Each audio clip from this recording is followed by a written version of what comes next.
Olá, pessoal. Então, agora que vocês já assistiram a aula e já entenderam como é formado acetilcoenzima A partir de piruvato, a gente hoje vai falar do ciclo de Krebs propriamente dito. O ciclo de Krebs ele foi descrito por Krebs e Lippmann, que ganharam o Prêmio Nobel de Fisiologia pela descrição desse ciclo em 1953. A gente pode considerar que o ciclo de Krebs, além dele ser uma continuação do metabolismo aeróbico da glicose, ele também é uma via pela qual outras moléculas poderão ser metabolizadas. É o caso, por exemplo, do metabolismo de lipídios e do metabolismo de aminoácidos, como a gente vai estar vendo adiante. O ciclo de Krebs, ele é uma via metabólica que acontece essencialmente na matriz mitocondrial. Então, vocês lembram, a via glicolítica aconteceu no citosol, o piruvato atravessou a membrana mitocondrial, chegou à matriz, e na matriz mitocondrial o piruvato foi convertido em acetilcoenzima A. Então, o ciclo de Krebs ele vai continuar acontecendo aqui na matriz mitocondrial.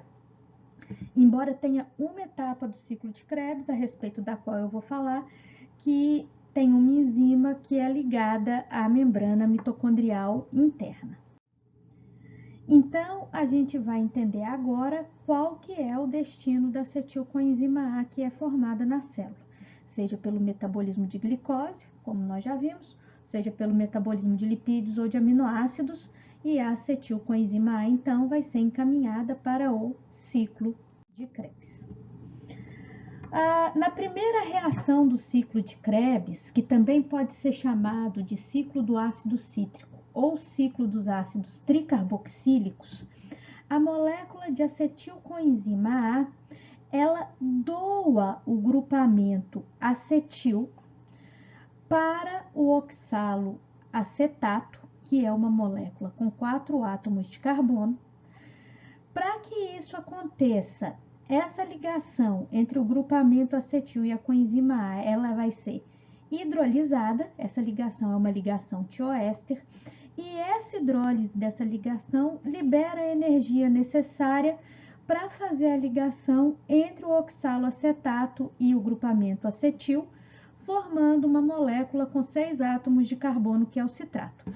Por isso que o ciclo de Krebs também é chamado de ciclo do ácido cítrico, porque o primeiro composto que é formado nesse ciclo é o ácido cítrico. Então, essa primeira reação, ela é uma reação de condensação. O citrato, ele é uma molécula muito estável. E para que as reações subsequentes do ciclo aconteçam, essa molécula ela tem que ser desestabilizada, e isso vai acontecer através de uma reação de isomerização, que é catalisada em 2 etapas por uma enzima chamada conitase. Então, a conitase, ela catalisa inicialmente a desidratação da molécula de citrato. Então, é liberada aqui uma molécula de água. Então, sai uma hidroxila aqui, um hidrogênio aqui, formando cis-aconitato. E, em seguida, essa molécula de cis-aconitato é reidratada numa nova reação catalisada pela conitase. Vocês entendem que quando essa molécula vai ser reidratada, a probabilidade da hidroxila e do hidrogênio entrar na molécula em qualquer uma dessas posições é de 50%. Então, por essa reação, a gente vai estar convertendo o citrato a isocitrato. E, em seguida, o isocitrato, pela ação de uma enzima, que é a isocitrato desidrogenase, vai sofrer uma reação de decarboxilação oxidativa. Ou seja, primeiro a molécula de isocitrato, ela vai perder elétrons esses que serão transferidos ao NAD, formando NADH. E quando isso acontece, é formado um intermediário instável, que é o oxalosuccinato. E esse oxalosuccinato, então, é decarboxilado, ou seja, perde esse CO2 que eu estou destacando aqui. O CO2 é liberado como dióxido de carbono e vai formar uma molécula molécula que é o alfa-cetoglutarato. Esse alfa-cetoglutarato, então, ele vai passar por uma reação bastante complexa, catalisada por um complexo enzimático multicatalítico, que é o complexo da alfa-cetoglutarato desidrogenase. Esse complexo, ele é muito similar ao complexo da piruvato desidrogenase, que eu mostrei para vocês no último vídeo, e funciona de uma forma extremamente similar.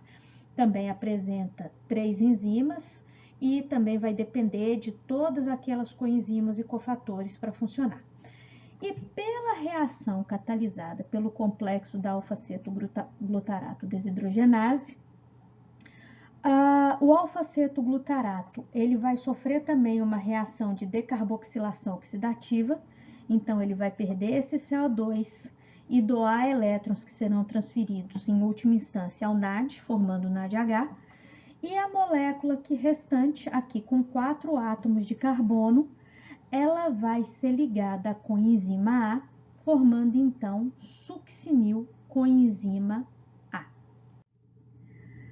Essa molécula de succinil coenzima A, então, ela vai sofrer uma quebra nessa ligação entre o succinato e a coenzima A, e pela quebra dessa ligação vai ser liberado coenzima A, succinato e uma grande quantidade de energia que vai ser utilizada para fundir o GDP ao fosfato inorgânico, formando GTP. Essa reação, catalisada pela succinil coenzima A sintetase, ela é considerada a única reação do ciclo de Krebs onde eu tenho geração direta de energia na forma de GTP, que na verdade energeticamente é equivalente ao ATP. E dentro da mitocôndria, o GTP pode ser facilmente convertido em ATP pela ação da enzima nucleosídeo de fosfoquinase. Então, a gente considera que nessa reação é formada uma molécula de GTP. Ou se quiser falar, pode dizer também que nessa reação é formada uma molécula de ATP. Única reação do ciclo de Krebs, na qual há formação direta de energia.